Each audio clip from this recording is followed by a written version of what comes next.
Vamos a dar comienzo a esta segunda jornada del evento que hoy nos convoca.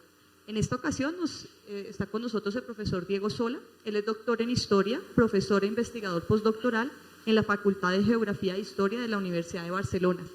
Ha sido estudiante postdoctoral, invitado de la Facultad de Historia de la Universidad de Cambridge, premio extraordinario de doctorado. Actualmente participa en varios proyectos de investigación como los de la red Poder y Representaciones, Transferencias Culturales en la Época Moderna, en el grupo Etnografías Culturales, Encuentros y de Misiones Religiosas de la Universidad Pompeu Fabra de Barcelona y del grupo de Estudios de Historia Mediterránea Occidental. Recientemente ha publicado un libro, El cronista de China, Juan González de Mendoza, Entre la misión, el imperio y la historia, que esperamos nos deje un ejemplar en la biblioteca Luis Ángel Arango para que podamos luego consultar todos. Autor de otros libros de historia y divulgación y de artículos en revistas académicas como Tiempos Modernos o Estudios, Universidad de Costa Rica, y conferenciante en las aulas de extensión universitaria para mayores en Barcelona. Igual que el día de ayer, Diego tendrá 50 minutos para su presentación, luego pasaremos a un momento de preguntas o comentarios y haremos un receso para continuar con la segunda intervención del profesor Mauricio Nieto. Muy bien. Muchas gracias, Viviana. Buenas tardes a todos. Para mí es un gran placer estar estos días aquí en Bogotá, en estas jornadas, y mis primeras palabras quisieran ser de agradecimiento para el Museo Colonial, para su directora Constanza Toquica, muy especialmente para Viviana Arce por todos estos meses de intercambio de correos electrónicos y toda la logística que supone organizar este tipo de eventos. Un agradecimiento también muy especial para mi querida amiga Verónica Salazar, que de hace un tiempo a esta parte iba coincidiendo juntamente con el profesor Joan Lluís Palos, con Viviana y con más gente, con todo el equipo que ha hecho posible este evento, que en estos días nos podamos encontrar aquí en vuestro museo. El punto de partida de esta presentación que les traigo hoy aquí es de hecho la que fue mi tesis doctoral, una tesis sobre un personaje del que hablaré en un momento de la presentación, Juan González de Mendoza, un religioso agustino que debía ser embajador de Felipe II en la China, esto es en la década de 1580. Bien, este Juan González de Mendoza no llegó jamás a la China y sin embargo es uno de los grandes expertos sobre la China en la Europa del Renacimiento. ¿Cómo es posible que alguien que jamás ha puesto sus pies en China sea el gran experto? Pues en gran parte el espacio culpable de ese hecho es América. Un espacio que tuvo como correa de transmisión de un conocimiento sinológico, de la primitiva sinología occidental, ese conocimiento sobre China en Europa, en Occidente, y que fue ese espacio de difusión de conceptos, de ideas sobre la civilización china en este momento del siglo XVI. Estamos, por lo tanto, en un momento, en la era de las exploraciones, de descubrimiento, en el que China se convierte en una especie de prioridad geoestratégica para las monarquías ibéricas, para España y para Portugal, que están liderando, como saben, el proceso de expansión europea por el mundo. Este proceso de expansión viene condicionado por un conjunto de imágenes, de utopías, sobre todo procedentes del relato de Marco Polo, este mercader veneciano que en el siglo XIII vivió casi 2 décadas en la China de los mongoles, en aquella época conquistada por los mongoles, y esta imagen de una China rica, exuberante, prácticamente utópica, acabará convirtiéndose en más realista, con un conocimiento más apropiado sobre cómo se gobiernan los chinos, sobre cómo se produce su porcelana, su seda, a través de un conjunto de personajes, entre ellos el mismo Juan González de Mendoza, que morirá en 1618 en la ciudad de Popayán, como obispo de Popayán, y todo este conjunto de personajes nos darán, como les decía, esta primitiva sinología europea. Todo el conjunto de políticas y debates en torno a qué debían hacer las monarquías ibéricas respecto a China es lo que se ha venido a conocer como empresa de China. Un conjunto de decisiones, de actuaciones políticas llevadas a cabo principalmente por la corona hispana en el momento en el que Felipe II, a partir de 1581, no solo es rey de España, sino también de Portugal, por lo tanto todos los dominios océanos convergen en su poder, en su corona, y a partir de ese momento pues es la corona hispana o la monarquía católica la que de una manera más activa diseña un conjunto de políticas en relación al celeste imperio, en relación a la China. A partir de este momento se gesta, se construye todo un conocimiento apropiado sobre la realidad china, sobre la realidad asiática, y se toman un conjunto de decisiones, de visiones. Por lo tanto, aquí basculamos entre el poder, la política y las imágenes que se toman de China, las representaciones, que son los ejes que vertebran, de hecho, nuestro proyecto de investigación que ayer nos presentaba un poco también el profesor Palos.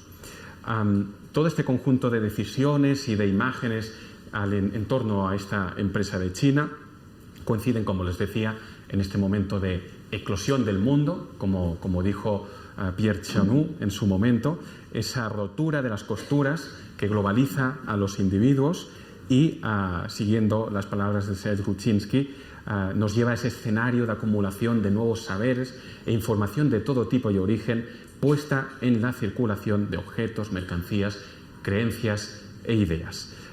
El mismo autor, Gruchinsky, nos propone dirigir la mirada a un nuevo tipo de personaje, el passer culturel, una suerte de mediador cultural que está mediando entre dos mundos, en este caso entre Oriente y Occidente.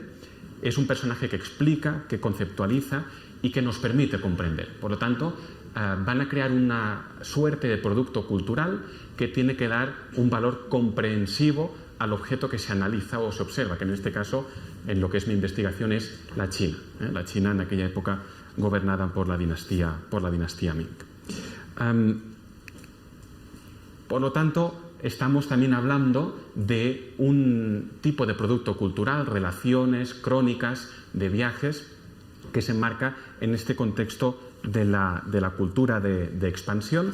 Una cultura de expansión que en un primer momento veremos que fue liderada por los portugueses. Esta mundialización ibérica, en primer término, es capitaneada por la monarquía portuguesa, que toma una decisión estratégica de encontrar rutas alternativas que permitan a los europeos acceder a la seda, a la porcelana y, muy importante, a las especias del sudeste asiático, a través de una ruta alternativa que ahora veremos.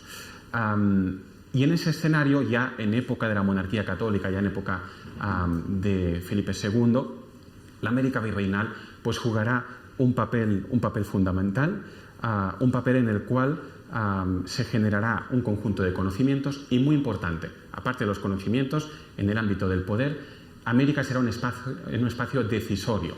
Ayer el profesor Palos comentaba que respecto a muchas decisiones del espacio oceánico, la última palabra la tenía el virrey. Y respecto a la China, en el momento en el que Felipe II concede una embajada al emperador Guan Li, finalmente es el virrey de la Nueva España que decide que esa embajada no se va a llevar a cabo. Ahora veremos por qué eso es así y por qué el espacio decisorio, de una manera central, pasa al virreinato de la Nueva España, pasa a México. Pero antes de adentrarnos en estos aspectos que veremos después, una serie de consideraciones sobre cómo los europeos del Renacimiento, en este caso de la segunda mitad del siglo XVI, veían a la China. He puesto esta pregunta que no es mía. ¿Qué cosa es la China? Esto en realidad se lo pregunta un brillante jesuita, Alessandro Valignano, que fue el superior de la misión jesuita en Oriente. Él fue especialmente activo en Japón y escribió esta historia del principio del progreso de la Compañía de Jesús en las Indias Orientales, en el que pues, explica qué es lo que están haciendo los jesuitas, la Compañía de Jesús, en sus misiones en Oriente. Yo no me referiré mucho a lo que es el papel de estos misioneros en Oriente, en el Extremo Oriente, porque propiamente la presentación que quería hacerles hoy versa sobre más las decisiones y las visiones en un espacio lejano, en este caso en un espacio intermedio como es el propio continente americano. Pues si ustedes le preguntaban, en este caso no tanto la segunda mitad del siglo XVI, sino el final de la Edad Media, si ustedes le preguntaban a los europeos qué cosa es la China, pues las visiones y las imágenes que le venían a estos europeos en aquella época era esta: la China, o Oriente en este caso, como espacio muy amplio, como una tierra maravillosa, como una tierra fantástica, habitada por seres tan maravillosos como estos cinocéfalos, hombres mitad perros, mitad personas, que además son muy inteligentes, es una cultura del comercio, aquí están intercambiando pues una serie de productos, es además una sociedad monetarizada, tienen aquí un patrón de cambio que sospechamos que puedan ser monedas, es una sociedad urbanizada además, aunque se representa según la iconografía propia, en este caso pues tardo medieval, un burgo, nos aparece aquí. Bien, esto es una ilustración, una miniatura de una de las muchas versiones del libro de las maravillas de Marco Polo, que se difundieron por Europa a partir del siglo XIV. Y claro, uno puede pensar, es literatura de maravillas, la mirabilia, como una reconstrucción de un escenario, de un paisaje lejano que evoca, suscita pues algo fantástico en el lector, en el receptor. No es solo esto.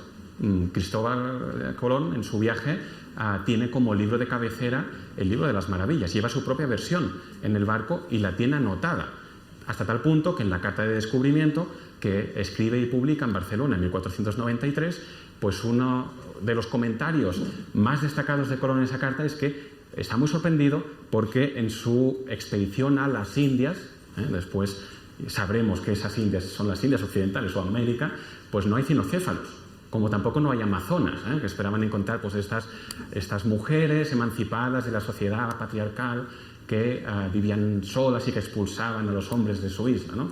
Como tampoco no hay pues pueblos antropófagos que devoran a los ancianos, no. Nada de esto se está encontrando en estos primeros viajes y tampoco se encontrará en los sucesivos viajes, ¿no? Que serán. Pero esta imagen será durante mucho tiempo la que predominará en el acercamiento de estos occidentales a este mundo oriental. Como les decía, la monarquía portuguesa fue la avanzadilla en este viaje hacia Oriente. Ya desde la primera mitad del siglo XV, los portugueses, con una implicación muy directa de la Casa de Avís de la dinastía portuguesa, pues promueven un conjunto de navegaciones que lleguen hasta la parte central de la costa africana para conseguir una ruta alternativa para acceder al comercio de Oriente. Siempre se ha dicho, esto es un tópico historiográfico, que en 1453, el año de la caída de Constantinopla a manos de los turcos otomanos, es el momento en el que colapsan las rutas comerciales hacia el Extremo Oriente.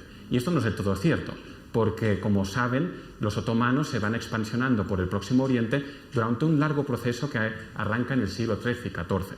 Por lo tanto, ya desde principios del siglo XV, en este caso los portugueses, tienen una gran necesidad de derribar ese muro otomano que se encuentra en el Mediterráneo oriental. Y por eso, muy rápidamente, de manera muy precoz, comienzan sus exploraciones por la costa africana.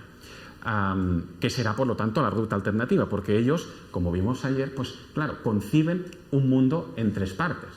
Es esa visión de Hecateo de Mileto, este geógrafo de la época antigua en Grecia, que concibe un mundo en tres partes. Es Europa, es Asia y es Libia, como se conocía a África en aquel momento. Por lo tanto, en este mundo pues hay que surcar el océano, hay que irse hacia el Índico y llegar así hasta Oriente. Los portugueses, fruto de este largo proceso de descubrimiento de nuevas rutas, pues pondrán los cimientos de lo que es su imperio. Al llegar en la década de 1470 al Golfo de Guinea y, por lo tanto, a la desembocadura de los grandes ríos africanos, pues comienza la trata del esclavo, que será uno de los fundamentos de la economía de la época moderna, en esta economía mundo que existe en la primera mundialización. Bien, fundan sus factorías como São Jorge da Mina, llegan, en este caso, pues a tierras que hoy en día son de habla portuguesa, ¿no? Como en este caso Angola, y finalmente Bartolomeu Díaz, 1487, cruza el Cabo de Buena Esperanza, donde quedan extasiados, fascinados por el descubrimiento, como vemos aquí en este atlas del siglo XVII de Johannes Bleu, de grandes imperios en el sur de África, como el imperio del Gran Zimbabue o de Monomotapa. Pero claro, el viaje debe continuar porque la prioridad, el objetivo en este caso, es llegar hasta Oriente, y es finalmente, pues en este caso, Vasco de Gama, que llega en 1498 a Calicut, en el subcontinente indio, y aquí se funda el que será el epicentro, la capital de la India portuguesa, Goa, en el año 1510.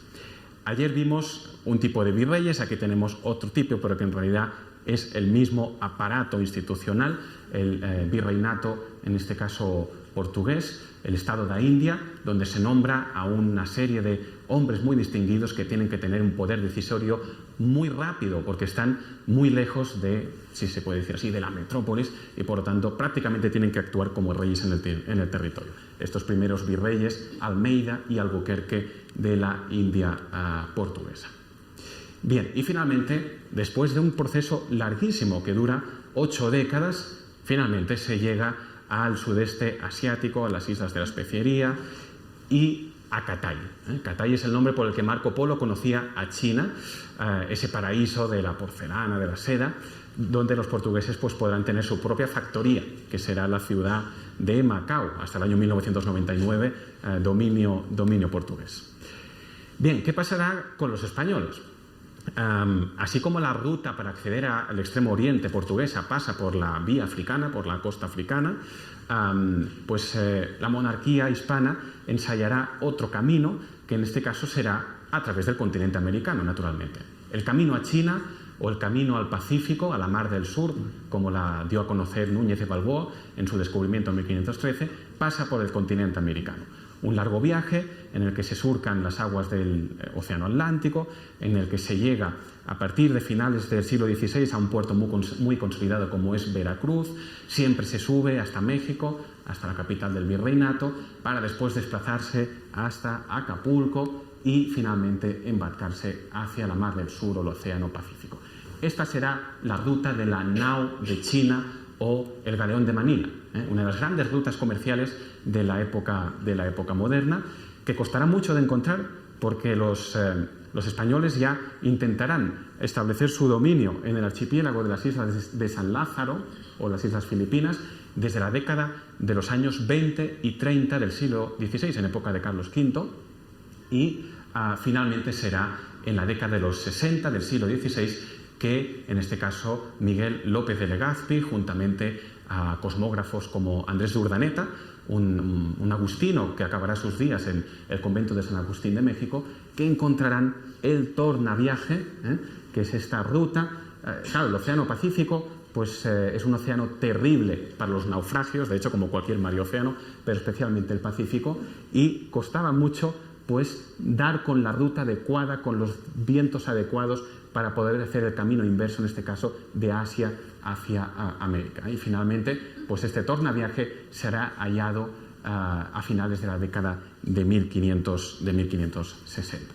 Bien, por lo tanto, España consolidará esta nao de China y será en ese momento cuando, teniendo el dominio de las Filipinas, que se encuentra solo a 2 o 3 días de navegación de las provincias del sur de la China, principalmente de Guangdong y del Fujian, pues que China pasará a ser una prioridad en la agenda oceánica, en la agenda imperial de Felipe II, bajo la idea de que, de alguna manera, la providencia, Dios, está dando a Felipe II su propio descubrimiento de un nuevo mundo, como pudo hacerlo su padre Carlos I, Carlos V, ya que bajo su reinado pues fue la conquista, exploración de México, del Perú, y por lo tanto la China aparece como esta nueva América, este nuevo mundo para el reinado de Felipe II. Como se verá muy rápidamente, en cuestión de muy pocos años, China es inabarcable. Y en este caso veremos después que Felipe II pues hará de alguna manera honor a su consideración de rey prudente para dejar a la China de lado dentro de su agenda imperial. En todo caso, en ese momento se está gestando todo un conjunto de información, de conocimiento. Aquí tenemos, por ejemplo, este es del famoso Atlas de Abraham Ortelius, donde un portugués como es Luis Jorge Barbuda pues hace su propia descripción cartográfica de China. Aquí puse, en este caso, la orientación norte del mapa, porque es un mapa invertido y cuesta un poco de ubicarse. Las Filipinas están acá, aquí está Japón, no se ve la península de Corea, pero el norte lo tenemos en este caso para acá. Y es efectivamente bajo el reinado de Felipe II que esta empresa de China cobra un significado muy, muy especial. Tenemos cartas enviadas, en este caso, al virrey de México en la década de 1570, en el que ya se comienzan a reportar informes para que desde el virreinato se tome alguna serie de decisión sobre ¿Qué deben hacer los españoles en Filipinas respecto a ese gran imperio que está a solo 2 o 3 días de navegación, que es China? López de Legazpi, por ejemplo, pues dio con unos chinos que habían sido, digamos, capturados por los musulmanes que se encontraban en unas islas del sur del archipiélago filipino, que él los liberó y que se fueron a vivir a la ciudad de Manila, ciudad fundada en 1571, donde fundarían un barrio o parián chino, donde los españoles conseguirán los productos y manufacturas chinas que se enviarán a través del galeón de Manila. Miguel López de Legazpi ya considera que es muy prioritario que las autoridades virreinales tomen una decisión para establecer una suerte de acuerdo de amistad y contratación con estos chinos. Y esto se concretará entre el año 74 y 75 con una primera embajada capitaneada por Martín de Rada, que era un religioso agustino, a la provincia del Fujian o del Fujian. Es una embajada en la que se intenta que las autoridades virreinales del sur de China pues firmen un acuerdo con las autoridades españolas de Filipinas para que haya un tráfico permanente de comercio y que los misioneros agustinos se puedan instalar en la China para comenzar a predicar el Evangelio. Esto acabará en fracaso. Los chinos no tienen ningún interés en que los españoles como los portugueses comercien directamente desde el interior de China y mucho menos que los misioneros se instalen en el interior del imperio, porque esto, creen ellos, puede mermar pues el sistema, la cosmovisión, la religión del imperio, las religiones del imperio chino. Veremos que aquí tenemos estos varios escenarios. Por un lado, esta amistad y contratación que se intenta a partir de 1574-75.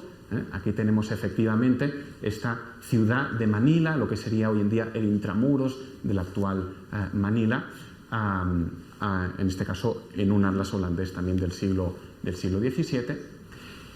Y mientras estos gobernadores, Miguel López de Legazpi, Guido de la Bezaris y sus sucesores, comienzan a diseñar junto al virrey de México las políticas del imperio respecto a China, surge un partido que podríamos catalogar o denominar militarista, que comienza a decir que la única manera posible de abordar, en este caso, China, es a través de una conquista militar. Y el argumento al que llegan, o a la conclusión, es: ¿verdad que América se ha conquistado a través de las armas, a través también de otros muchos elementos? También más tarde la cultura jugará un papel fundamental, como vimos ayer, pero ¿verdad que han sido las armas al final la herramienta básica de esa conquista, junto a otras? Pues este tiene que ser también el proyecto para China. Uno de los grandes defensores de este plan de conquista de China será Francisco de Sande, tercer gobernador de las Islas Filipinas, un personaje que acabará sus días en México como uno de los asesores principales del virrey conde de Coruña, que tenía una idea genial. Él envió cartas, en este caso a Felipe II, para persuadir al rey católico de que diera el dinero y los soldados para conquistar la China. Él decía, he puesto aquí la cita en pantalla, que para conquistar la China era suficiente contar con un aparato de 4.000 a 6.000 hombres. Pues figúrense, un país de 120 millones de habitantes, creemos que tenía la China en aquella época, 4 a 6.000 hombres, armados de pica y arcabuz, con los navíos, artillería y municiones necesarias. Puédese con 2 o 3.000 hombres, y ahí rebaja la cifra, tomar la provincia que más contentare, pues Guangdong o el Fujian, y tener puertos y armada superior por la mar. Y esto será muy fácil. Y en siendo señores de una provincia es hecha toda la conquista. Es decir, bueno, ensayar o poner en práctica lo que de hecho había sido la conquista, en este caso del imperio azteca, ¿no? Claro, si pudo caer el Tenochtitlán de Moctezuma, pues ¿cómo no va a caer la China de los Ming, en este caso? Bueno, luego hablaremos propiamente del desenlace de estos planes.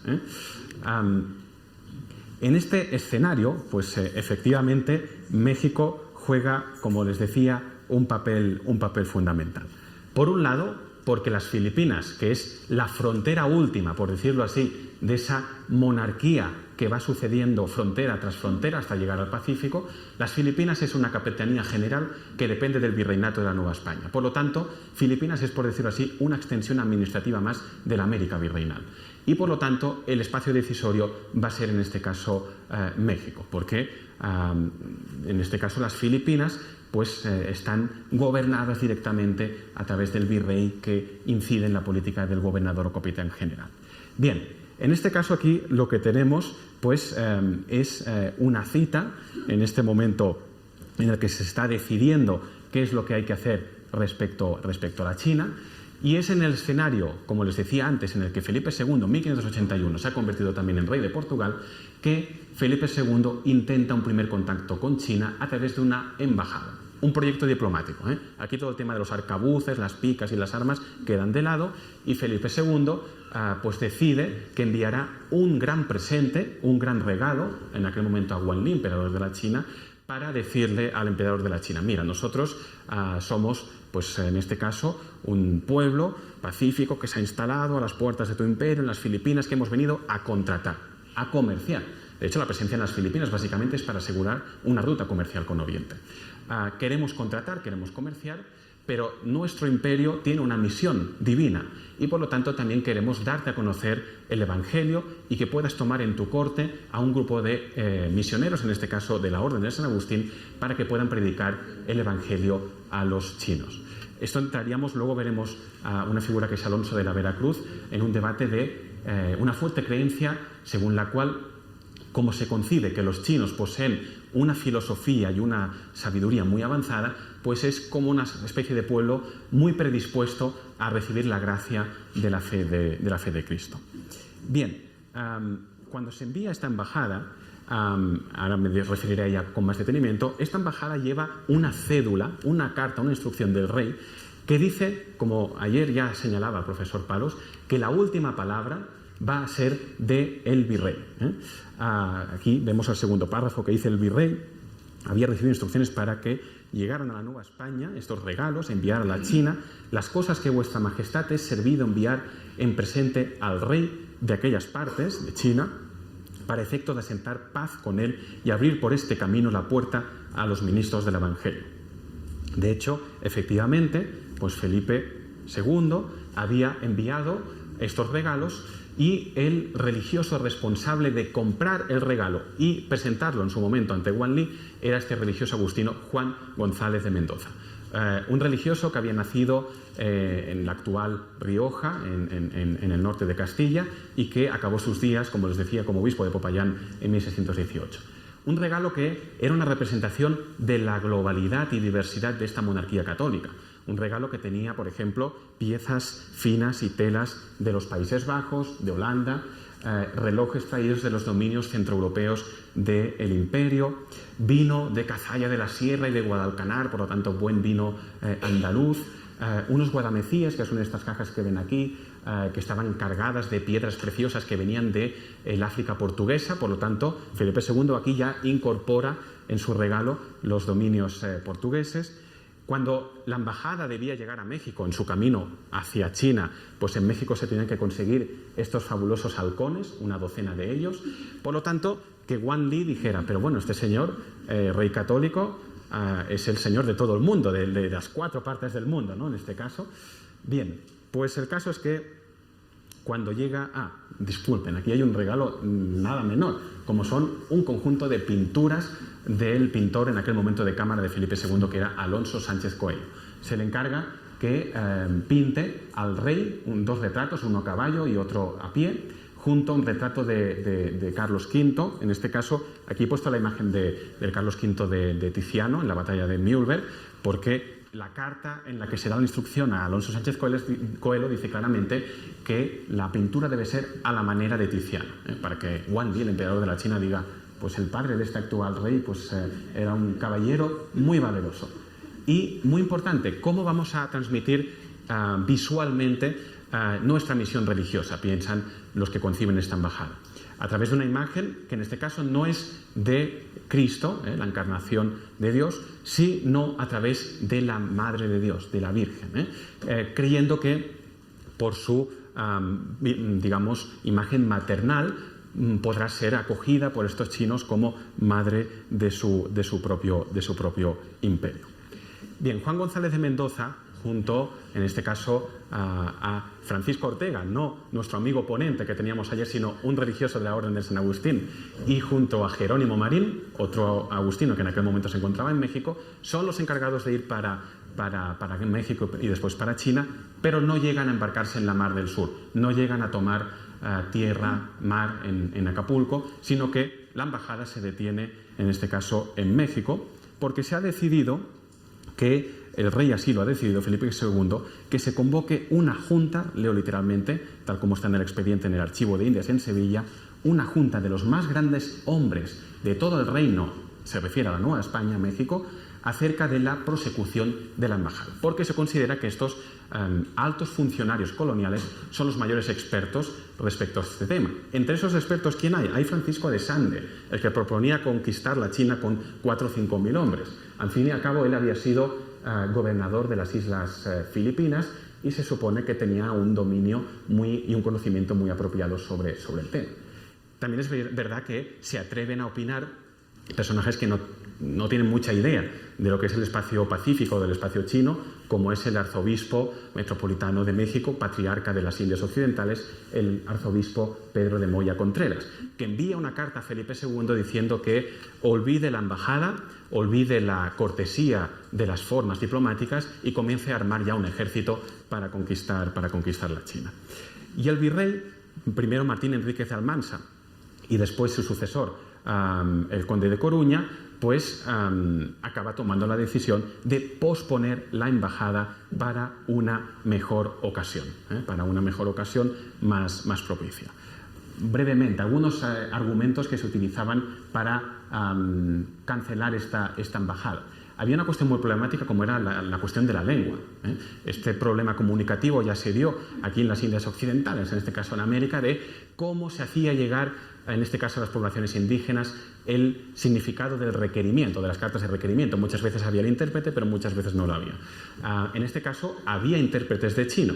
El problema es que las autoridades desconfiaban, consideraban, la documentación así lo dice, que los intérpretes truecan las palabras y llegan a acuerdos extraños con las autoridades locales que hacen que los embajadores pues, se vean en situaciones bastante diferentes. Y de hecho es así, porque la embajada a la que me he referido anteriormente, del año 75 de Martín de Rada, ellos entraron por unas semanas en China, en el sur de China, y un poco más y acaban en prisión, porque hubo un intérprete que recibió un tipo de soborno de un capitán del virrey y hubo ahí un equívoco bastante grande. En todo caso, este argumento era fruto de la experiencia.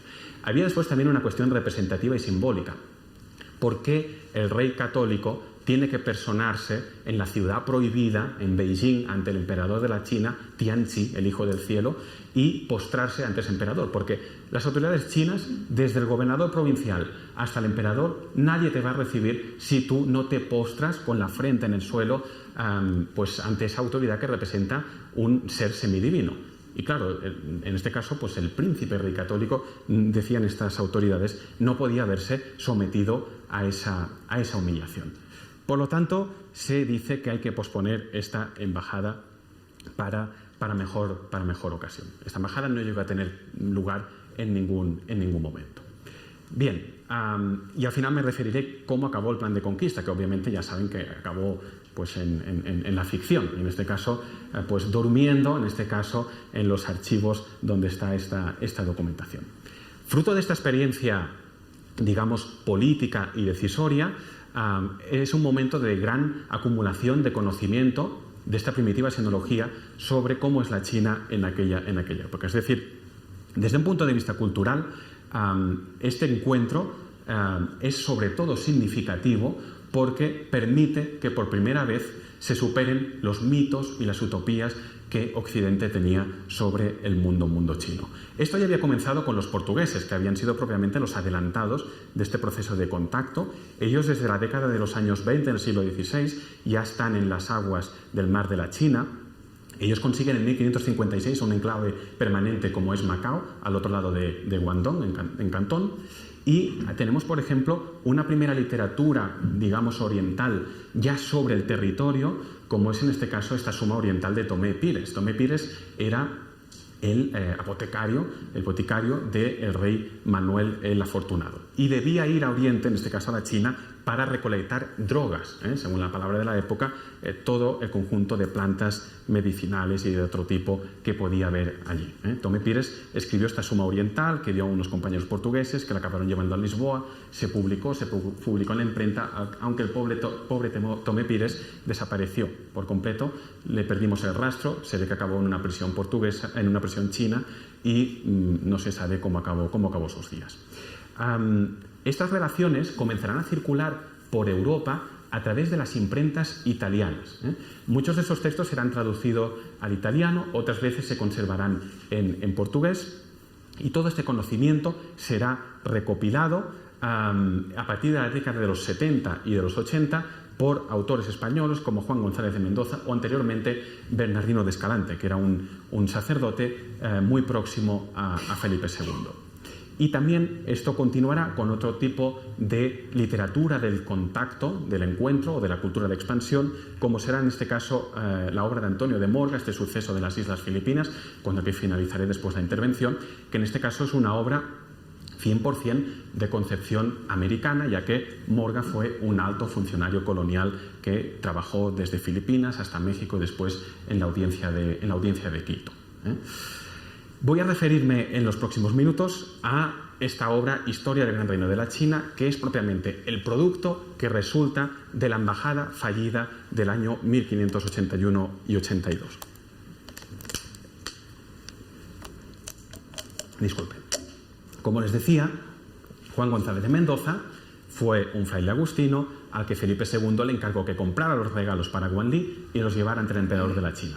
La embajada fue detenida, como hemos visto, en México.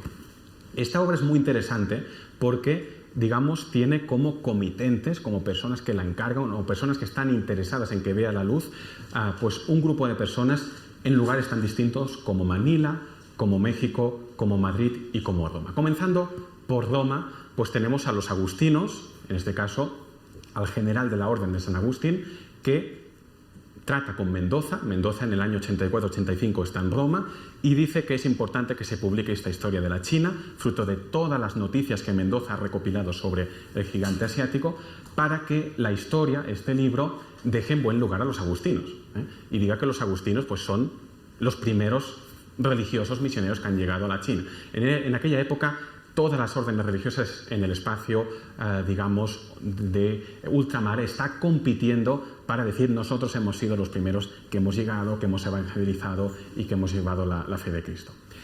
Dando paso, en este caso, al escenario madrileño, pues hay un interés por parte de la corte de Felipe II de presentar China como un descubrimiento español. Cosa que tampoco es así, porque los portugueses ya llevaban muchas décadas de contacto con el imperio chino. Yendo en este caso al escenario mexicano. Aquí es muy importante, respecto a la visión que Mendoza dará de la China, la figura de Fray Alonso de la Veracruz, un gran humanista que fue profesor de la Real Universidad de México, que fue una universidad en la que figuras como el padre de la Veracruz pues transmitió estas ideas del humanismo castellano que salían de la Escuela de Salamanca. La Escuela de Salamanca, con figuras pues eminentes como el mismo Francisco de Vitoria, que fue maestro de Alonso de la Veracruz y que impregnó al propio Fray Alonso de un espíritu humanitarista respecto al trato con los indígenas. De hecho, siempre se ha dicho, otro tópico historiográfico es que estos religiosos, en este caso dominicos, Alonso de la Veracruz, como también en este caso también tenemos a Fray Bartolomé de las Casas, pues son personas que defienden a los indígenas pero que no cuestionan digamos la conquista de América. En el caso de Alonso de la Veracruz no es así, porque él llega a desarrollar toda una argumentación jurídica en la que llega a decir, en términos digamos actuales, que la conquista de América desde un punto de vista de derecho es ilegal, que no ha habido ahí un justo título para ocupar las tierras de esos indígenas. ¿Por qué destaco a Alonso de la Veracruz? Porque Juan González de Mendoza, cuando escribe su Historia de la China, se muestra radicalmente opuesto a cualquier tipo de conquista armada o militar de la China. Y dice, la única manera de poder entrar en la China es haciendo ver a los chinos que su cosmovisión y concepción del mundo les predispone a recibir la gracia de la fe cristiana. Y en todo caso, su entrada en el mundo cristiano occidental tiene que ser a través de un acto que sale del libre albedrío, de la libre voluntad para aceptar, pues en este caso, la fe cristiana. Y este es el argumento con el que propiamente estaba de acuerdo Alonso de la Veracruz. Y claro, Juan González de Mendoza, entre los años 1574 y 1581, estuvo en México, estuvo unos años en Michoacán y aún no tenemos muy claro dónde consiguió su título de maestro en teología. Él publica, como les he dicho, la historia del Gran Reino en Roma con el título de maestro de teología y es muy probable que él pudiera recibir lecciones, clases en la Real Universidad de México, por lo tanto, recibiera el influjo de Alonso de la Veracruz. Una cita de Fray Alonso para ver, en este caso, cuál es su predisposición respecto a los gentiles, aquellos pueblos que han quedado fuera de la revelación y que han entrado en contacto con el cristianismo. Dice el padre de la Veracruz que los habitantes del Nuevo Mundo no solo no son niños dementes, sino que a su modo sobresalen y por lo menos algunos de entre ellos son de lo más eminentes. No eran, por lo tanto, tan niños amentes como para que fueran incapaces de dominio. Es decir, esa visión según la cual, un poco aristotélica, ¿no?, de que el buen ciudadano, a la manera de la polis, instruye, por decirlo así, a ese esclavo factual en la buena policía, formándolo en los valores de la comunidad, pues no es tal, sino que estos indígenas, según la visión de Fray Alonso de la Veracruz, ellos mismos como gentiles ya tienen una capacidad racional para entender los valores de la civilidad. Es exactamente la misma visión que tendrán los jesuitas que actuarán en China a partir de 1583. Otro tópico historiográfico es que los jesuitas son los únicos que desarrollan un método de comunicación cultural que parte de una visión muy positiva de la capacidad intelectual de los chinos. Y es cierto que los jesuitas desarrollan la comodatio más avanzada, pero no fueron los únicos. Aquí tenemos a dominicos y también agustinos, como el mismo Juan González de Mendoza, que tenían esta misma concepción de una antropología positiva, en este caso, de estos locales. Bien, el mismo Juan González de Mendoza acabará sus días, como les he dicho, como obispo de Popayán. Tengo que decir, en este caso, que Mendoza no estaba nada contento de acabar sus días como payanés. De hecho, cada año enviaba una carta a la corte, en este caso ya es la época de Felipe III, diciendo, por favor, sáquenme de aquí, llévenme a España o a donde sea. Y tuvo graves enfrentamientos con el cabildo, bueno, esas típicas historias del obispo enfrentado a sus fieles y a las autoridades locales, al gobernador, ¿no? Pero en una de estas cartas pues decía, ¿no?, digo Señor, se refiere ya a Felipe III, como otras veces lo he apuntado por puro escrúpulo de mi conciencia y como protector de estos pobres indios que está esta tierra perdida por el mal tratamiento que los encomenderos les hacen, que es peor que a sus esclavos.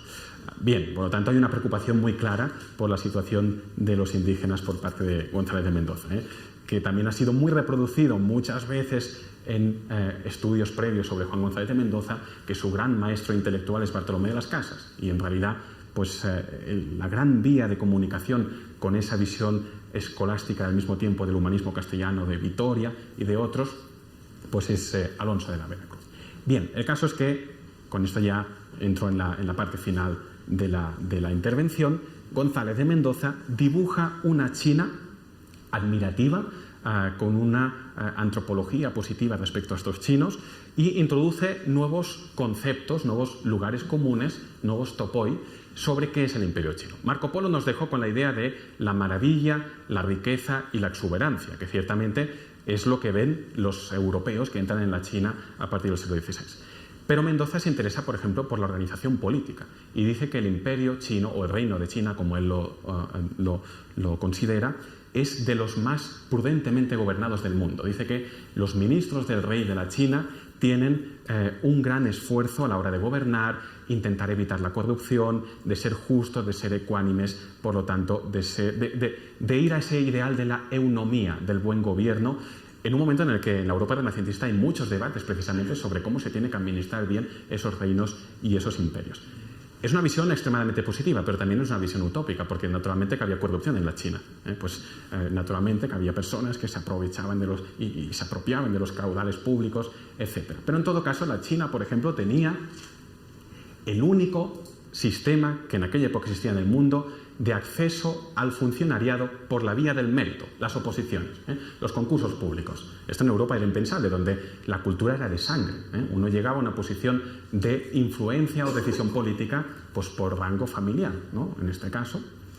Bien, y también todo el tema, por ejemplo, ya desde una perspectiva moral, de cómo la China, desde un punto de vista de orden moral, es el paraíso propicio para sembrar el cristianismo. Porque la piedad filial, según la cual esos hijos son tan devotos de sus padres y tan obedientes, pues reproduce esta idea de la obediencia al Padre, también al Padre como el ser divino, ¿no?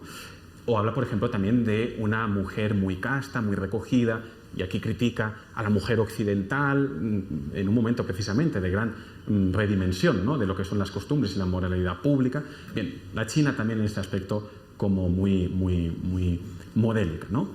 Y da conceptos tópicos que duran hasta la actualidad, ¿no? Por ejemplo, gracias a la historia del Gran Reino de la China se comienza a conocer mucho pues toda esta práctica, no solo de alimentos, sino también de costumbre, de tomar el té. Se conoce, por ejemplo, esto hasta hace 5 o 6 décadas existía en la China la práctica del vendaje de los pies de las mujeres distinguidas, una práctica, como saben, dolorosa y horrorosa. La Gran Muralla China, que está muy lejos desde las costas del sur de China, nadie la ha visto, dice él, de los españoles, pero es esa cerca, ¿no?, que está allá. O cómo funciona, desde un punto de vista de ideogramas, la escritura china. El libro de Mendoza es de los primeros en Occidente que publica caracteres chinos, como pueden ver aquí. Bien, el caso es que pues Mendoza no es el único de estos personajes que pasan por América que están publicando sobre la China. Tenemos a otros personajes como el mismo Antonio de Morga, que es el gran paradigma, creo yo, del alto funcionario colonial, del experto, de la persona que hace un cursus honorum dedicado a gobernar pues este imperio tan complejo que está en ambos hemisferios y, como se dice, en las 4 partes del mundo. Morga había estado en Filipinas, estuvo en México y finalmente estuvo en la Audiencia de Quito, y se nos muestra como este paseo cultural que publica, en este caso en la imprenta de México, sucesos de las Islas Filipinas. Y Filipinas es simplemente el pretexto, el escenario que nos permite conocer todo el entorno asiático.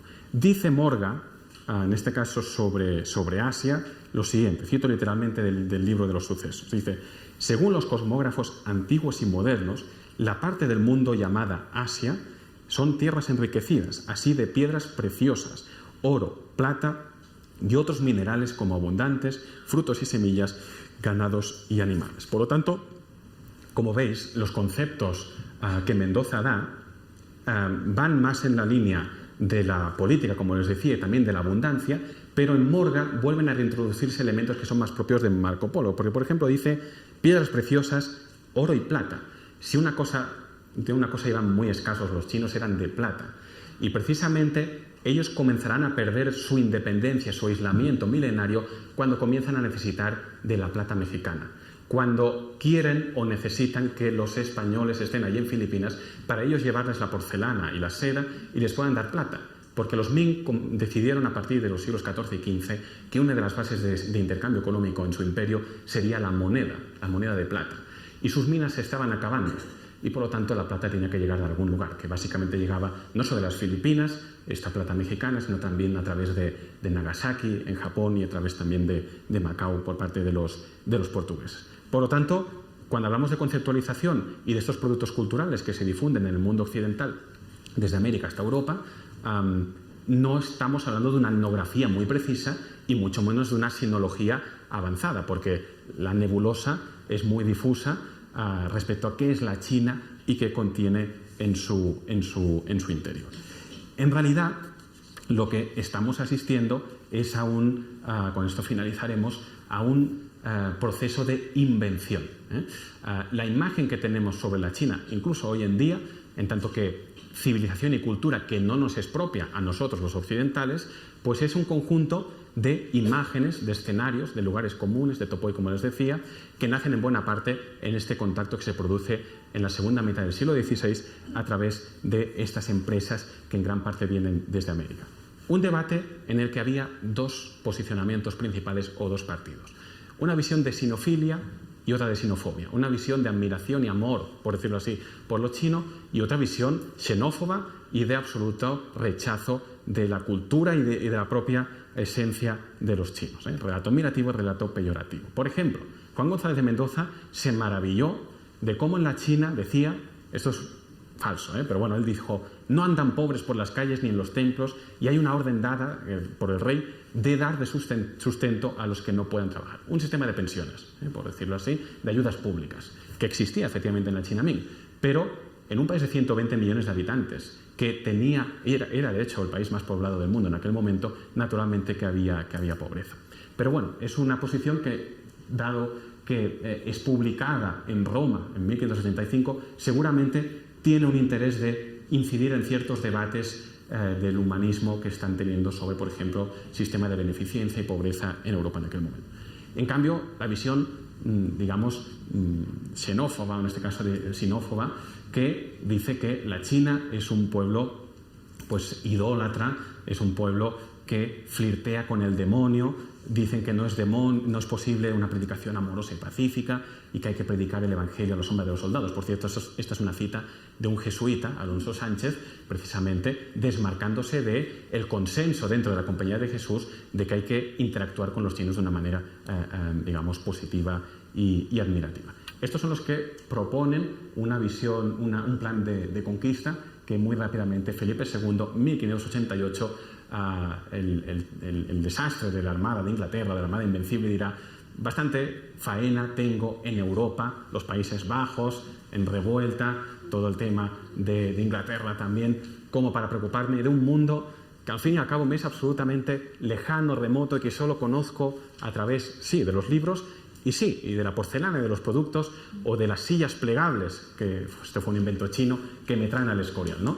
Sí, todo esto me llega, tengo una evidencia física de este mundo, pero es una frontera demasiado remota como para ocuparme en un momento que mi geopolítica imperial es muy compleja. Al final son dos estrategias discursivas, una batalla ideológica que se produce en Occidente sobre cómo hay que relacionarse con una civilización ajena a la dinámica, en este caso occidental.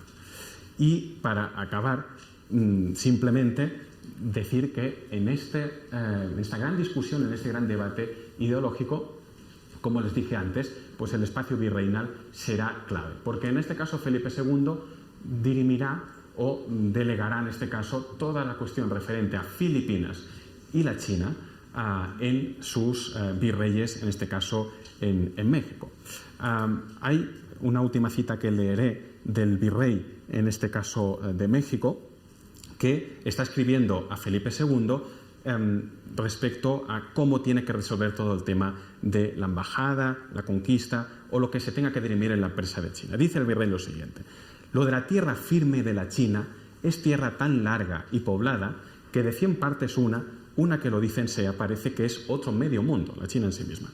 Por manera que se viene a resumir que la contratación de esta tierra ha de ser con plata, que es lo que ellos más estiman. Aquí el virrey, el servicio de información, las redes de información de misioneros y oficiales del imperio está funcionando bien, porque saben que lo que necesitan los chinos es plata. Y dice, esto no sé yo si vuestra majestad dará licencia, atento que ha de pasar a reino extraño. De todo mande vuestra majestad tratar y dar luz y orden clara al que aquí, se refiere al virrey, gobernare para que no hierre. Es decir, yo que soy el virrey, que actúo como el rey en este territorio también remoto de semanas de navegación respecto a España, dígame qué indicaciones generales tengo que tener para tomar una decisión, ya que soy la máxima autoridad respecto a la política del Pacífico del imperio. Bien, por lo tanto, al final todo acaba convergiendo en ese centro del mundo que había sido Tenochtitlan, que después fue México y que fue durante mucho tiempo pues ese corazón de esa América virreinal que basculó entre esos dos océanos, el mundo del Pacífico, el mundo del Atlántico, actuando también como esa correa de transmisión de China, del saber chino, de esa primitiva sinología en Europa. Y nada más, queda a vuestra disposición para cualquier debate y cuestión que pueda surgir. Muchísimas gracias.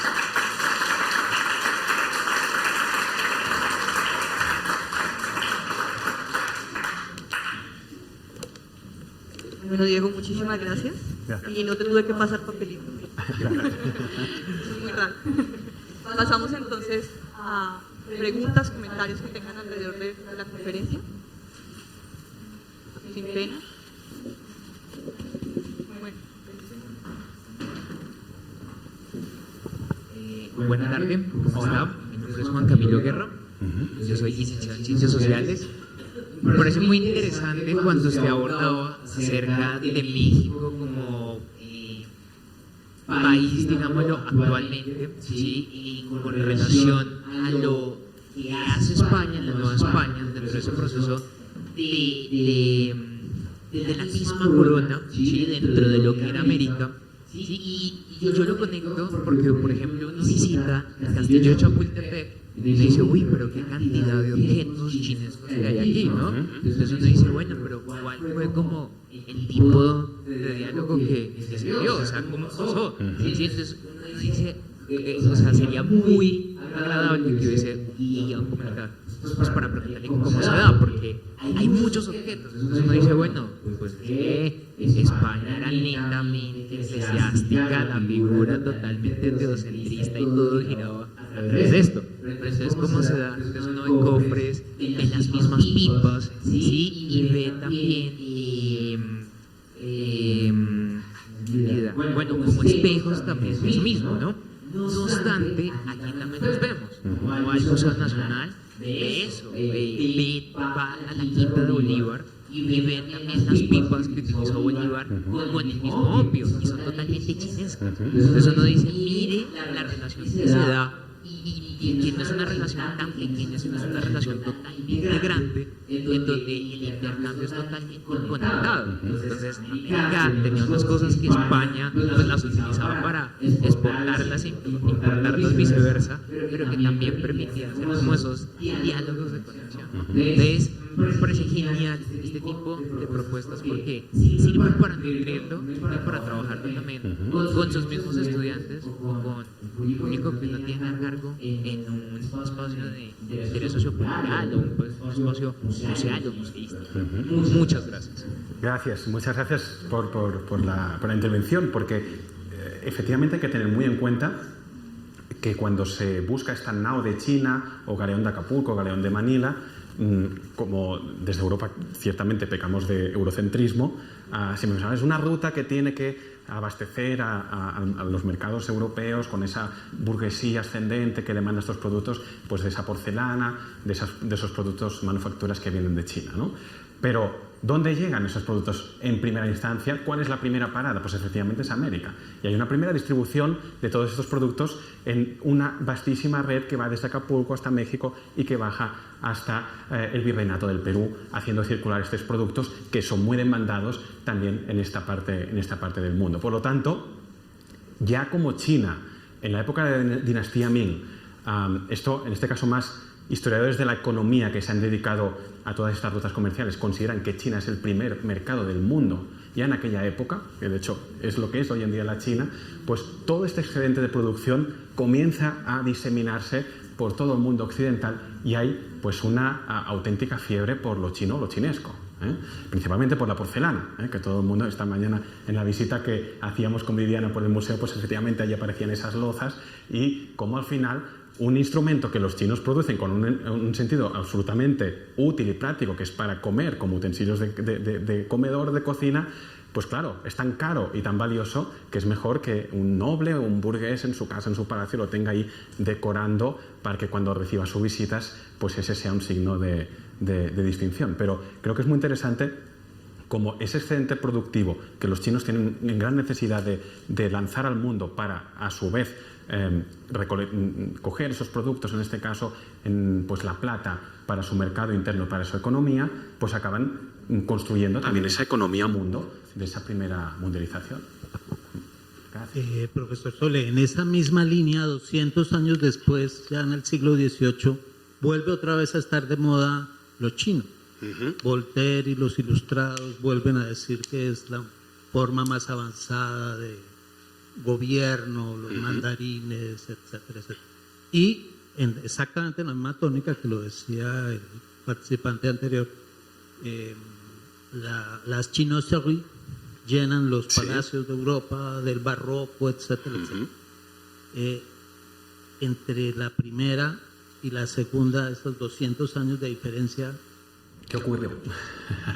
Hubo un proceso dramático en China que ha sido periódico a lo largo de sus 3.000 años de imperio, que es el cambio dinástico. El cambio de dinastía que los chinos, su propia autoconcepción de su historia es de cierta armonía, pero lo cierto es que cada cambio dinástico viene acompañado de una guerra civil.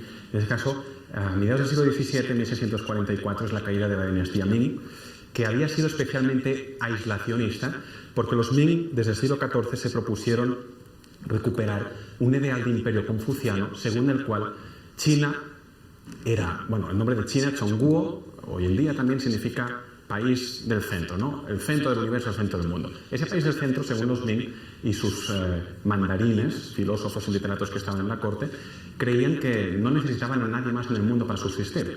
Una cosa muy interesante que dice Mendoza en su libro es que los chinos de todo tienen y de nada tienen necesidad. Es la autosuficiencia, la autarquía plena por definición. Pero los Qing, en el cambio dinástico, comienzan a tener una política no tan confuciana respecto a las relaciones exteriores, y es un momento de gran intercambio, especialmente con los holandeses y con los ingleses en este caso. Y es a partir de ese momento, a finales del siglo XVII, que la Compañía de las Indias Orientales inglesa, la Compañía de las Indias Orientales holandesa, comienzan a captar este flujo comercial. Y es a partir de este momento que a finales del XVII y durante todo el siglo XVIII, todas esas manufacturas, gran parte de estas manufacturas chinas que circulan por América y también por Europa, principalmente han llegado a estos espacios a través de holandeses e ingleses, que están un poco, digamos, enmendando un mercado, unas rutas que portugueses y españoles habían construido.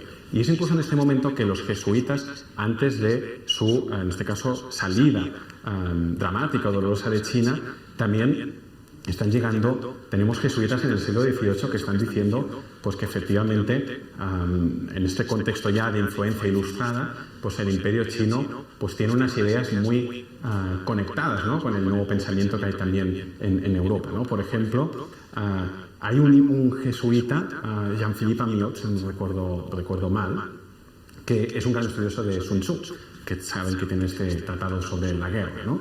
Claro, estamos en una época que Europa ha vivido una revolución militar y que el ejército se ha convertido en uno de los fundamentos del Estado, de lo que podríamos llamar el Estado moderno. Y dice, es que los chinos, ya desde la época de Sun Tzu, pues tienen una concepción del poder militar y de sus funciones que es absolutamente racional, profesional. Por lo tanto, hay como una segunda oleada, digamos, admirativa, ¿no? Pero el gran factor es el gran cambio dinástico y la desaparición pues, de una gobernanza que se podría llamar conservadora, confuciana, como la que practicaban los Ming desde el siglo XIV hasta mediados del XVII. Bueno, mi nombre es Magdalena Coradain Mora, soy investigadora de archivo, el Archivo Regional de Boyacá, el Archivo General de la Nación, soy de la Academia Colombiana de Historia, de la Academia Boyacense de Historia, y tengo un trabajo que se llama Géneros de Castilla, Géneros de la Tierra, el comercio en el siglo XVI y XVII. ¿Por qué hago esta aclaración? Porque yo veo, por ejemplo, ahora visto desde América, ¿no? Porque no he mirado los archivos españoles, no he visto desde los de América, la presencia de porcelana china, se lo comentaba verbalmente, en el camarín de la Virgen del Rosario en Santo Domingo, en el mismo camarín, o bueno, no, el altar de la Inmaculada también en la Catedral de Tunja, que están incrustados dentro de los altares en madera, conchas y platos chinos. No es la única iglesia, hay muchas que tienen esta incorporación de la porcelana china. A través de los documentos, yo veía en algún momento que se traía mantones de Manila pero traídos desde Sevilla.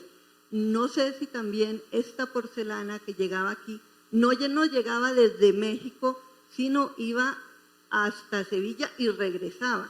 No sé, lógicamente falta una investigación a través de los archivos mexicanos por una parte y de los archivos españoles para saber un poquito esa red de distribución. Seguramente en los galeones estos de los problemas como el San José, Claro, Nuestra Señora exacto. de Atocha y otros de ese estilo, hay pues vasijas, platos, ánforas, no sé, distintos elementos chinos y nos puedan mostrar un poquito esa ruta de cómo llegaban y de dónde venían y para dónde iban.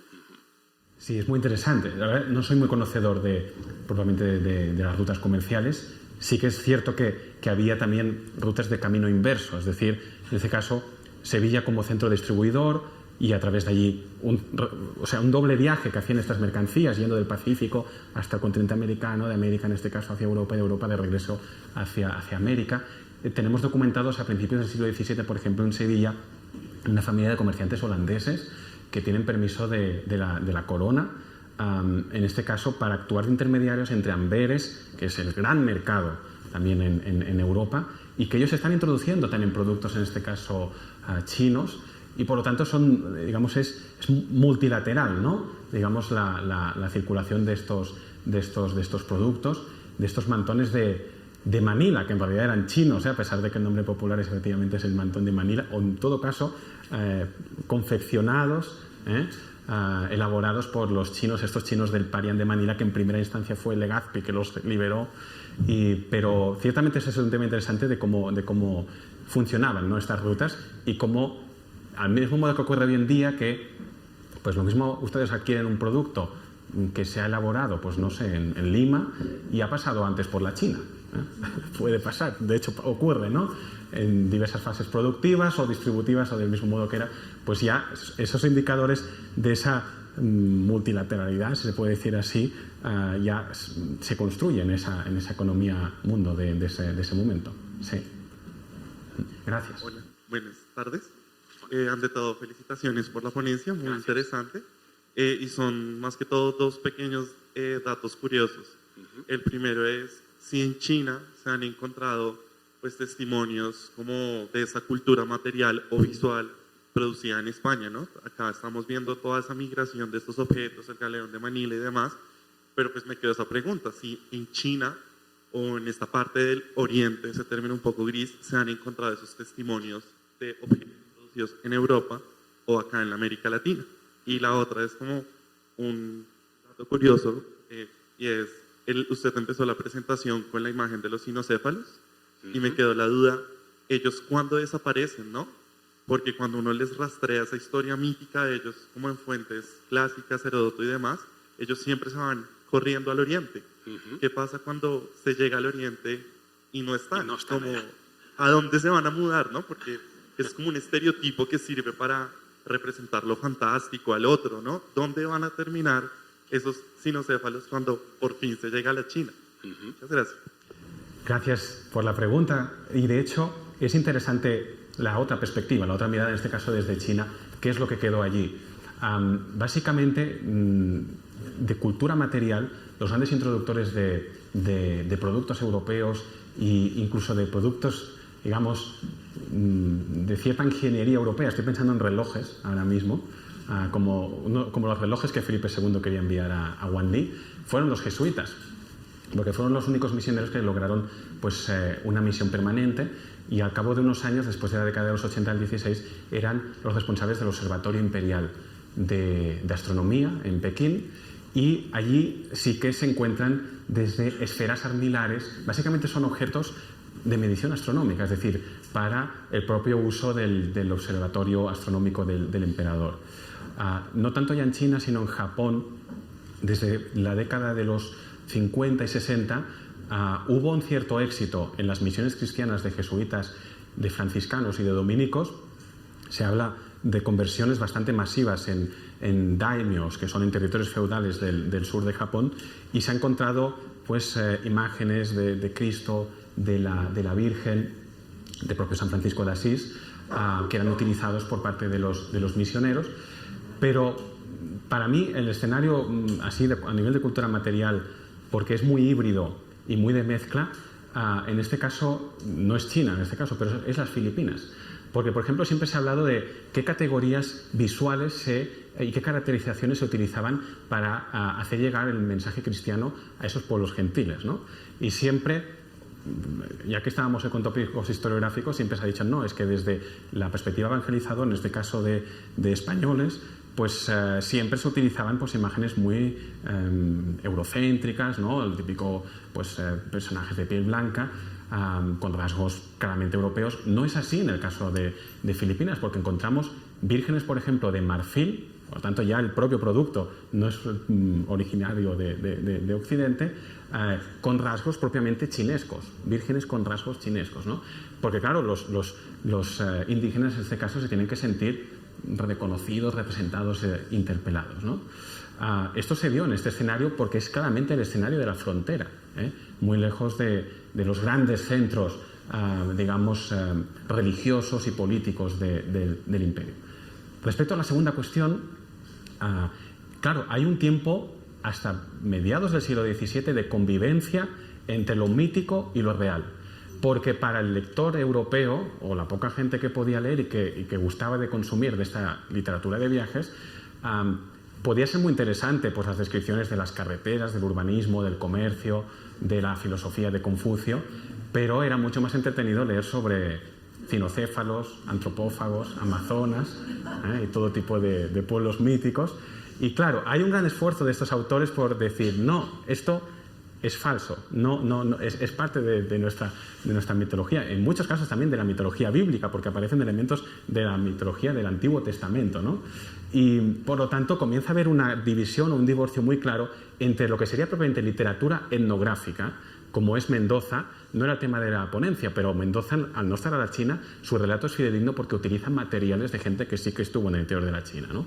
O sobre todo las obras de los jesuitas, las obras de los jesuitas que son de misioneros que se pasan décadas, mueren de hecho en la China, y de hecho el libro de Mendoza tuvo un gran éxito a finales del siglo XVII, se tradujo a muchas lenguas, se imprimió desde Londres hasta Amberes, a muchas imprentas, pero es completamente olvidado a partir de principios del siglo XVII, cuando los jesuitas publican una especie de historia de su misión en China, ¿no?